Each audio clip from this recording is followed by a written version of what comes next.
Hi guys, my name is Milab Gupta and you are watching me on my YouTube channel English with Milab. English का एक word है THE the. How to pronounce it? इसे क्या pronounce करें? The पढ़े या दी पढ़े? आपने कई बार इसको सुना होगा कि साउंड निकलता है दी का, कई बार निकलता है इसका साउंड दा का. तो इसका राइट आंसर है vowel sounds. The answer is vowel sound.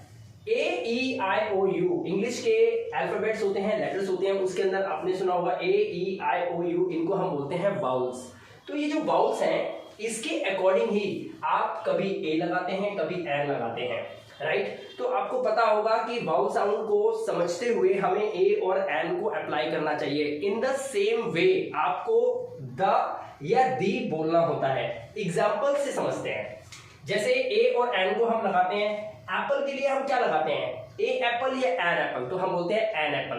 तो जब आप एन बोलते हैं तो आप दी का साउंड निकालें. जिनके साथ आप ए लगाते हैं उनके साथ आप दा का साउंड निकालें. सिंपल है, आंसर आपको मिल चुका है. करके देख लीजिए. इसको हम बोलेंगे दी एप्पल, राइट? दी एलिफेंट, इसका साउंड क्या है? इसका साउंड है दी का. ये साउंड दी का है. अम्ब्रेला, तो हम बोलते हैं एन अम्ब्रेला, तो हम क्या बोलेंगे? दी अम्ब्रेला. हम बोलते हैं honest man, honest. It's H से तो शुरू है. देखिए ये है एच से, ये कॉन्सोनेंट है, लेकिन इसका जो एक्चुअल साउंड निकलता है वो निकलता है ऑनेस्ट. तो ऑनेस्ट साउंड के अंदर आप देखते हो ऑ का साउंड आता है, इसीलिए ऑनेस्ट. तो इसके लिए हम बोलते हैं दी ऑनेस्ट मैन, क्योंकि हम इसमें लगाते हैं एन ऑनेस्ट मैन, राइट? तो यहाँ पर हम साउंड निकालेंगे किसका? हम इसका साउंड निकालेंगे the honest. Same the umbrella, the elephant and the apple. But यहाँ पर आप देख सकते हैं बनाना. तो बनाना के लिए हम लगाते हैं द बनाना, क्योंकि हम बोलते हैं अ बनाना. अ डॉग तो हम बोलेंगे द डॉग. अ यूनिवर्सिटी तो हम बोलेंगे द यूनिवर्सिटी.